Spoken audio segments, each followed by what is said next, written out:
नमस्कार, times of Swaraj में आप सबों का स्वागत है और मैं हूं संतोष सिंह।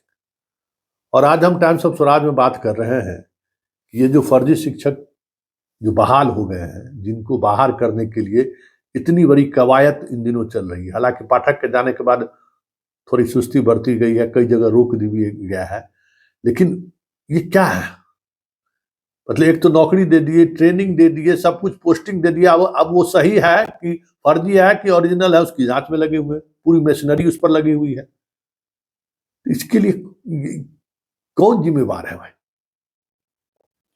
जिम्मेवारी तो तय होनी चाहिए ना। जितना गलत योग्यताधारी बहाल हो गए हैं उसकी संख्या तो 8-10 हजार है। फर्स्ट फेज का बात कर रहे हैं। सॉल्वर गैंग वाला सहरसा, वैशाली, दरभंगा, बेगूसराय, मुजफ्फरपुर निकल ही चुका है। मुजफ्फरपुर में तो 400 से अधिक ऐसे स्टूडेंट आ गए हैं सामने जिनका थंबनेल नहीं मिल रहा है। बिहार के अधिकांश जिलों से ये खबर आ रही है, हजारों की संख्या में अब ऐसे स्टूडेंट आ रहे हैं जिनको दोबारा से फिर जांच होगी। कई जगह कल रात में हमको वीडियो भेजा था कि हमारे एडमिट कार्ड में स्टिकर नहीं सटा हुआ है।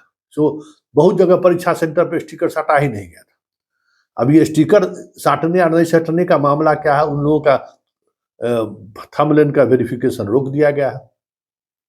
वो तो आयोग बताएगी कि भाई आप परीक्षा सेंटर पर स्टिकर साटने वाली बात क्या थी, एडमिट कार्ड पर स्टिकर सटा कि नहीं सटा।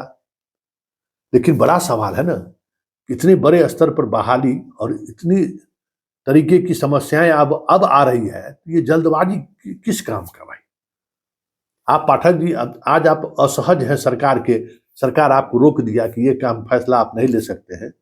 सरकार आपको बोल दिया कि देखिए ये चीजें जो है सही नहीं है, तो आपको बुरा लग गया, अरे हमारे काम में हस्तक्षेप कर रहा है।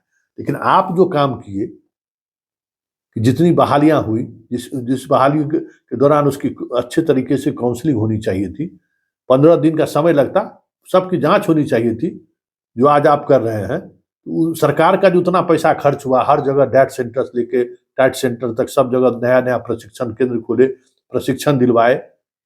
अब निकल रहा है कि उसमें फर्जी शिक्षक सब भी प्रशिक्षण लिया है।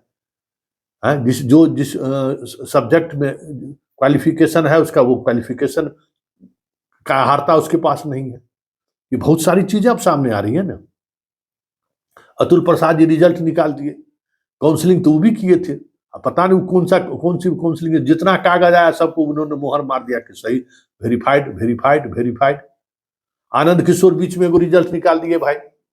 अब एगो और समय STET 23 वाला भी मौका मिला नहीं, जाके ज्वाइन कर लिया। अब वो सबको भी खोज रहे हैं, BEd वाला को खोज रहे हैं।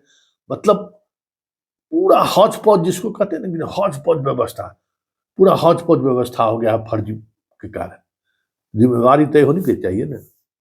जो आदमी हाथ उठाइए कि किसको जिम्मेवार ठहराया जाए, क्योंकि ये चीजें तो कहीं ना कहीं काम पर तो सवाल खड़े कर दिए गए हैं। कितना जल्दी आप रिजल्ट निकाले, कितना जल्दी दूसरे विभाग, शिक्षा विभाग ने ट्रेनिंग दिया, पोस्टिंग भी दे दिया। अब सामने आ रहा है कि यहाँ तो सॉल्वर गैंग घुस गया है। अब सॉल्वर गैंग के लिए अब अलग से महाजाल लगा के अब जांच हो रहा है।